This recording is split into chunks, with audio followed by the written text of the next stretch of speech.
Hello friends, எல்லாரும் எப்படி இருக்கீங்க? நாங்க ரொம்ப நல்லா இருக்கோம். இந்த வீடியோ பார்த்துட்டு இருக்காங்க. அப்புறம் என்னோட சேனலுக்கு சப்ஸ்கிரைப் பண்ணாங்க எல்லாருக்குமே ரொம்ப நன்றி. இன்னைக்கு நான் என்ன வீடியோ ஷேர் பண்றேன்னா என்னோட பெரிய பையனோட 8th பர்த்டே. அதுக்கு நாங்க என்ன டெக்கரேஷன் பண்ண, என்ன கேக் பண்ண, அப்புறமா என்னோட வீட்டுக்காரங்களோட கொலீக்ஸ்லாம் வந்திருந்தாங்க. அவங்களுக்கு என்ன சாப்பாடுலாம் பண்ண அதனோட வீடியோ தான் நான் இன்றைக்கி ஷேர் பண்ண போகிறேன். ரித்தி பர்த்டே வந்து 10th March ஃப்ரைடே வந்தது. நெக்ஸ்ட் டே செலிப்ரேட் பண்ணலான்னு சொல்லிட்டு என் வீட்டுக்காரங்களோட ஆஃபீஸ் ஃப்ரெண்ட்ஸ்லாம் இன்வைட் பண்ணியிருந்தோம். இங்கே யூகேயில் March 8 and 9 வந்து ஹெவி ஸ்னோ இருந்தது. ஸ்னோ அலர்ட்டே கொடுத்துட்டாங்க, பஸ்ஸெல்லாம் போகல. அண்ட் 8th March வந்து பசங்களை ஸ்கூல்லேருந்து 3 o'clock தான் நான் யூஸ்வலாக பிக் பண்ணோம். 1 o'clock பிக் பண்ண சொல்லிக்கிட்டாங்க. ஸ்னோ அதிகமாக இருக்கும் இனிமேல் ஈவினிங் மேலே அப்படின்னு 1 o'clock பிக் பண்ண சொல்லிக்கிட்டாங்க. நெக்ஸ்ட் டே வந்து 9th March அன்றைக்கும் ஹெவி ஸ்னோ இருந்தது. ஆனால் ஸ்கூல் இருக்குமா இல்லையான்னு சொல்கிறேன்னு சொல்லியிருந்தாங்க. அப்புறமா நைட்டு 9 o'clock போல் மெசேஜ் பண்ணியிருந்தாங்க நாளைக்கு ஸ்கூல் லீவுன்னு. இதில் வந்து ஃப்ரெண்ட்ஸ் வேறு இன்வைட் பண்ணியிருந்தோமா, அவங்க வருவாங்களா இல்லையான்னு டவுட்டாகவே இருந்தது. சாட்டர்டே காலையில் அவங்கக்கிட்ட கன்ஃபார்ம் பண்ணிவிட்டு தான் சாப்பாடெலாம் செய்ய ஆரம்பிக்கலான்னு இருந்தேன்.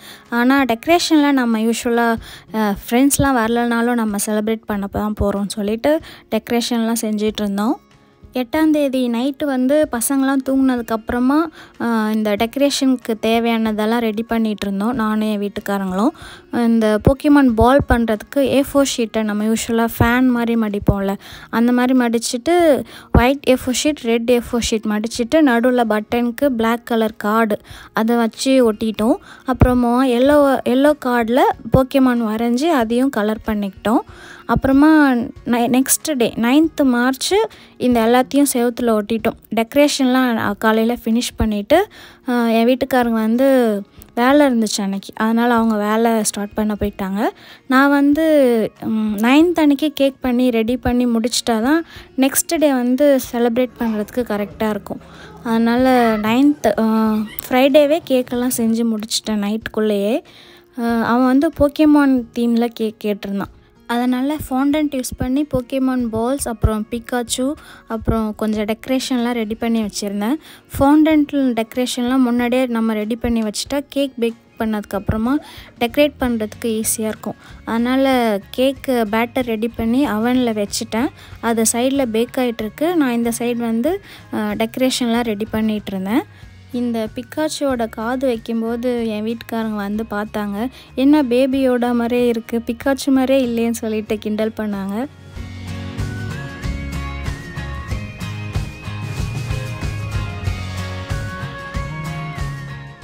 ஃபஸ்ட்டு வந்து போக்கிமான் பால் ரெடி பண்ணிக்கிட்டேன். ரெண்டு பால் ரெடி பண்ணேன். ஒரு ஒயிட் கலர் பால் ரவுண்டாக உருட்டிட்டு, நெக்ஸ்ட்டு ரெட் கலர் பால் ரவுண்டாக உருட்டிட்டு, ரெண்டுத்தையும் ஹாஃபாக கட் பண்ணி ரெட்டு ஹாஃபையும் ஒயிட் ஹாஃபையும் ஒட்டிட்டேன். அப்போ வந்து 2 பால் கிடச்சிதா, சரி ரெண்டுத்தையும் டெக்கரேட் பண்ண வச்சுக்கலான்னு வச்சுட்டேன். நெக்ஸ்ட்டு வந்து பிக்காச்சு ரெடி பண்ணேன். இப்போ காதெல்லாம் வச்சுட்டு கண் வைக்க ஸ்டார்ட் பண்ணேன். எனக்கே பார்க்குறதுக்கு பேபியோட மாதிரி தான் இருக்குது. நீங்கள் சொல்லுங்கள், பார்க்க பிக்காச்சு மாதிரி இருக்கா இல்லை என் வீட்டுக்காரங்க சொன்ன மாதிரி யோடா மாதிரி இருக்கான்னு. போக்கிமான் பால்ஸ் அண்ட் பிக்காச்சு செஞ்சு முடிச்சதுக்கப்புறமா போக்கிமான்னு லெட்டர்ஸில் கட் பண்ண போகிறேன். நெக்ஸ்ட் அதை தான் பண்ணணும். இப்போ வந்து கேக் பேக் ஆகிடுச்சு. அதுக்குள்ளே நான் இதெல்லாம் செஞ்சு முடிக்கிறதுக்குள்ளே கேக் வந்து பேக் ஆகிடுச்சு. அதை எடுத்து ஆற விட்டுருக்கேன். ஆறுனதுக்கப்புறமா அதை வந்து Buttercream வச்சு, அமெரிக்கன் Buttercream வச்சு க்ரம் கோட் கொடுத்து ஃப்ரிட்ஜில் வைக்க போகிறேன். அதெல்லாம் நான் இந்த வீடியோவில் காமிக்கல. லாஸ்ட் வீடியோவில் என் வீட்டுக்காரங்களோட பர்த்டே செலிப்ரேட் பண்ணியிருந்தோம், அதில் நான் அந்த ரெசிபிலாம் போட்டிருக்கேன். நீங்கள் அந்த ரெசிபி வேணும்னா அந்த வீடியோவில் பாருங்கள். நான் அதனோட லிங்க் வந்து டிஸ்கிரிப்ஷன் பாக்ஸில் கொடுக்குறேன். நெக்ஸ்ட்டு வந்து இந்த எல்லோ கலர் ஃபாண்டன்ட்டை நல்லா ரோல் பண்ணிவிட்டு போக்கிமான்னு கட் பண்ணி எடுத்துக்கிட்டு, அப்புறமா இது கேக்கோட பாட்டமில் சும்மா ஃப்ளாஷ் மாதிரி வைக்கலாம்னு சொல்லிட்டு இந்த டிசைனில் கட் பண்ணி எடுத்துக்கிட்டேன். நம்ம கட் பண்ண ஃபாண்டன்ட் லெட்டர்ஸ் எல்லாமே கொஞ்சமாக ஐசிங் சுகர் போட்டு ஒரு பாக்ஸில் போட்டு அப்படியே மேலே வச்சுட்டேன் காயறதுக்கு. ஐசிங் சுகர் போடலன்னா ரொம்ப ஒட்டிக்கும் எல்லாமே. அதனால் ஐசிங் சுகர் போட்டுட்டு ஒரு பாக்ஸில் போட்டு அப்படியே வச்சுட்டேன். இப்போ வந்து என்ன சொல்கிறது, டெக்கரேஷன்லாம் ரெடி ஆகிடுச்சு.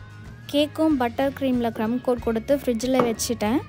அப்புறமா கேக்கு வந்து ஃபாண்டன்ட்டில் தான் கவர் பண்ண போகிறேன் இன்றைக்கி. அதனால் ப்ளூ கலர் ஃபாண்டன்ட் எடுத்து நல்லா ரோல் பண்ணிவிட்டு அந்த கேக் சைஸ்க்கே கட் பண்ணிக்கிட்டேன். அந்த கேக் பேக் பண்ணல டின் அதை வச்சு ரவுண்டாக கட் பண்ணிவிட்டு கேக் மேலே வைக்க போகிறேன்.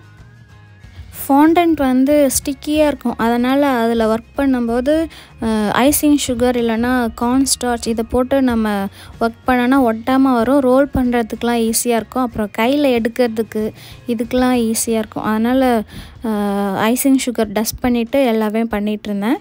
நெக்ஸ்ட்டு இந்த கேக்கு சுற்றி வைக்கிறதுக்கு கேக்கை மெஷர் பண்ணிவிட்டு அதுக்கேற்ற மாதிரி இந்த ஸ்ட்ரிப் கட் பண்ணி ரவுண்டாக ஒட்டிட்டேன். இது மேலே ஸ்மூத் பண்ணிக்கிட்டேன். இந்த மாதிரி ஒரு கேக் ஸ்மூத்தர் வச்சு நல்லா ஸ்மூத் பண்ணிவிட்டு மேலே எக்ஸ்ட்ராவாக இருக்குல்ல அதை வந்து ஒரு டூல் வச்சுருந்தேன். அதை வந்து லைட்டாக தண்ணி டிப் பண்ணிவிட்டு இப்படி ஸ்மூத் பண்ணோன்னா அழகாக ஸ்மூத்தாகிடும் கேக்கு. நம்ம ஒட்டின பேட்ச் தெரியாது. இந்த மாதிரி பண்ணும்போது ஃபினிஷிங்கும் சூப்பராக இருக்கும். இது மேலே இப்போது செஞ்சு வச்ச டெக்கரேஷன் எல்லாமே நம்ம அசெம்பிள் பண்ணிடலாம். ஃபஸ்ட்டு பாட்டமில் அந்த ஃப்ளாஷ் மாதிரி செஞ்சோம்ல அதை வச்சுக்கிறேன். கொஞ்சமாக தண்ணி ஃபுல்லாக தண்ணி ப்ரஷ் பண்ணிவிட்டு வச்சேன்னா ஈஸியாக ஒட்டிக்கும்.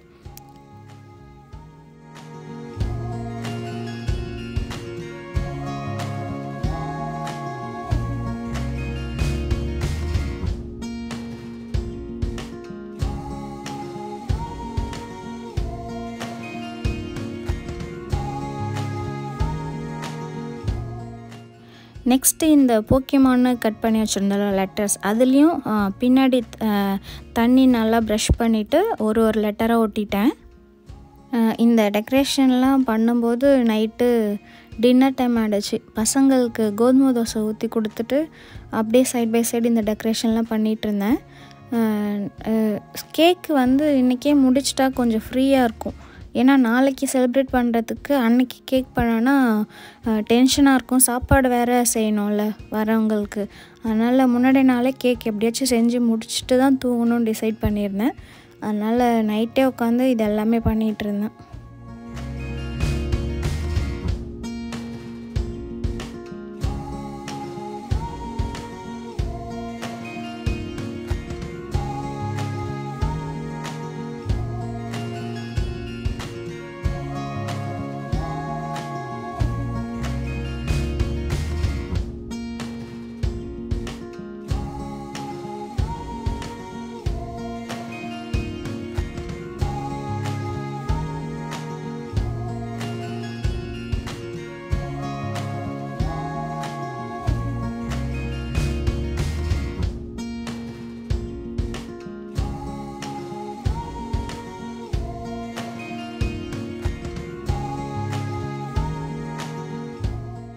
இப்போது கேக் கம்ப்ளீட் ஆயாச்சு.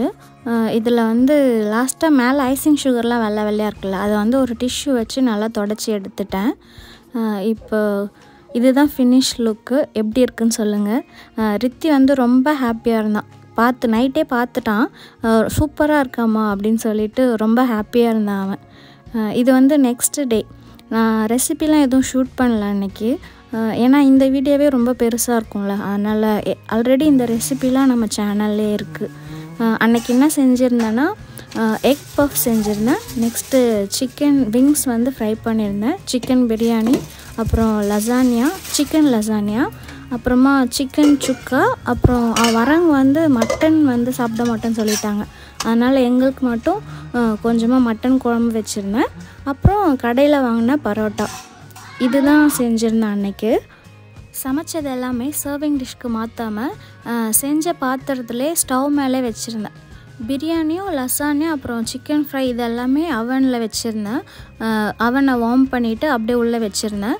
அப்புறமா சிக்கன் சுக்காலாம் ஸ்டவ் மேலே சிம்மில் வச்சுருந்தேன். அவங்க வரும்போது சாப்பிட்றதுக்கு சூடாக இருக்கும்ல, அதனால் அப்படி வச்சுருந்தேன். அப்புறமா பசங்க வந்து கிளம்பிட்டாங்க. நானும் கிளம்பிட்டேன் அவங்க வர டைமில் தான் லாஸ்ட்டாக பரோட்டா செஞ்சிட்ருந்தேன். பசங்களாம் கிளப்பி விட்டுட்டு எல்லோரும் கிளப்பிட்டு அப்புறமா அவங்க வர்றதுக்காக வெயிட் பண்ணிகிட்ருந்தேன். அவங்க கிளம்பிட்டேன்னு சொன்னதுக்கப்புறம் தான் பரோட்டா செய்ய ஆரம்பித்தேன். அவங்க வந்ததுக்கப்புறமா ஃபஸ்ட்டு ஸ்டார்டர் சாப்பிட்டாங்க. எக் பஃப் வந்து அவங்களுக்கு ரொம்ப பிடிச்சிருந்தது. எக் பஃப்பே ஆளுக்கு 2-3 சாப்பிட்டாங்க. அப்புறமா சிக்கன் ஃப்ரை சாப்பிட்டாங்க. கொஞ்சம் நேரம் கழித்து சாப்பாடு சாப்பிட்டாங்க. சாப்பிட்டுட்டு டைனிங் டேபிள்லே உட்காந்து பேசிகிட்டே இருந்தோம் ஒரு 2-3 மணி நேரம். அதுக்கப்புறமா தான் கேக் வெட்ட வந்தோம். ரித்தி வந்து என்னோடய யூடியூப் சேனல் பற்றி சொல்லிகிட்ருக்கோம். அம்மா இந்த மாதிரி சேனல் வச்சுருக்காங்க, வீடியோ எடுத்துகிட்ருக்காங்க அப்படின்னு அவங்கக்கிட்ட சொல்லிகிட்டு இருந்தோம். அப்புறமா கேக் வெட்டிட்டு எல்லோரும் கேக் சாப்பிட்டோம். ஒரு சிஸ்டர் வந்து அவங்களோட பேபி பர்த்டே 21 மார்ச் வருது விஷ் பண்ண சொல்லியிருந்தாங்க. அதை நான் இப்போ விஷ் பண்ணிட்டேன். Happy birthday Siddharth. 3 happy birthdays. Yeah. Yes. Hip hip. Hooray! Hip hip. Hooray!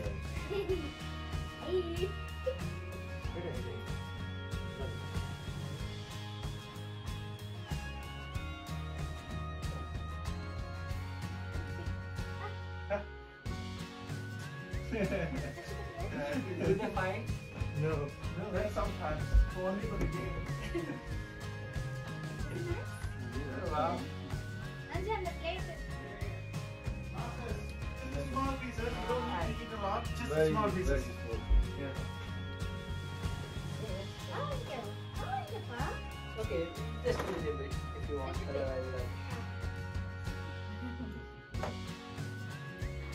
என்னோடய ஃபேமிலியில் எல்லாருக்கும் ஒரே மாதத்துலேயே பர்த்டே. எனக்கு, என் வீட்டுக்காரங்க, ரித்தி 3 பேருக்கும் ஒரே மாதத்துல ஒரே வீக்லேயே பர்த்டே வரும். ஹர்ஷு மட்டும்தான் தெரியாமல் நவம்பரில் பிறந்துட்டான். அவனும் மார்ச்லேயே பிறந்திருந்தா ஃபேமிலிக்கே மார்ச்சில் பர்த்டே இருந்திருக்கும். மார்ச் 7 என் வீட்டுக்காரங்க birthday, March 10 Riddhi birthday, next day March 11 என்னோடய பர்த்டே. எல்லாரோட பர்த்டேவும் ஒரே வீக்கில் வருதுன்றதுக்காக யாரோட பர்த்டேவும் மிஸ் பண்ண முடியாதுல்ல. அதனால் என் வீட்டுக்காரங்க பர்த்டேக்கு கேக் பண்ணிவிடுவோம் எப்பயுமே. ரித்தி பர்த்டேக்கு அவன் என்ன கேக் கேட்குறானோ அது பண்ணிவிடுவோம்.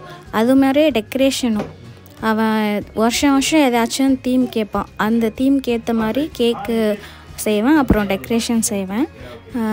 எனக்கு வந்து கேக் பண்ண மாட்டேன், ஏன்னா நெக்ஸ்ட் டேவே வர்றதால 2 கேக் பண்ண வேண்டிய அவசியம் இல்லைல்ல. அதனால் ரித்தி பர்த்டேவே மோஸ்ட்டாக ரித்தி பர்த்டேவும் என் பர்த்டேவும் ஒன்றாவே செலிப்ரேட் பண்ணிவிடுவோம். நம்ம பசங்க பர்த்டேக்கு நம்மளே கேக் பண்ணி, அதுவும் அவங்க கேட்குற மாதிரி அவங்க கேட்குற தீமில் பர்த்டே பண்ணும்போது அவங்க ரொம்ப என்ஜாய் பண்ணுவாங்க. அதோட நமக்கும் சாட்டிஸ்ஃபைடாக இருக்கும் அவங்க பர்த்டேவை நல்லா செலிப்ரேட் பண்ணோன்னு சொல்லிட்டு. அதனால் எப்பயுமே கேக்கு, அப்புறம் அவன் கேட்குற மாதிரி டெக்கரேஷன் இதெல்லாமே நாங்கள் ரெடி பண்ணிவிடுவோம். வீட்டுக்காரங்களோட கொலீக்ஸும் ரொம்ப ஹாப்பியாக இருந்தாங்க. சாப்பாடு எல்லாமே ரொம்ப சூப்பராக இருந்தது சொன்னாங்க. கேக்கும் செம்ம டேஸ்ட்டாக இருக்குது அப்படின்னு சொன்னாங்க. அவ்வளோதாங்க, இப்படி தான் நான் எங்களோட பர்த்டே செலிப்ரேட் பண்ணோம். இந்த வீடியோ உங்களுக்கு பிடிச்சிருக்குன்னு நினைக்கிறேன். பிடிச்சிருந்தா ஒரு லைக் பண்ணுங்கள். இந்த வீடியோ எப்படி இருக்குன்னு கமெண்ட் பண்ணுங்கள். என்னோடய சேனலுக்கும் சப்போர்ட் பண்ணுங்கள். தேங்க்யூ.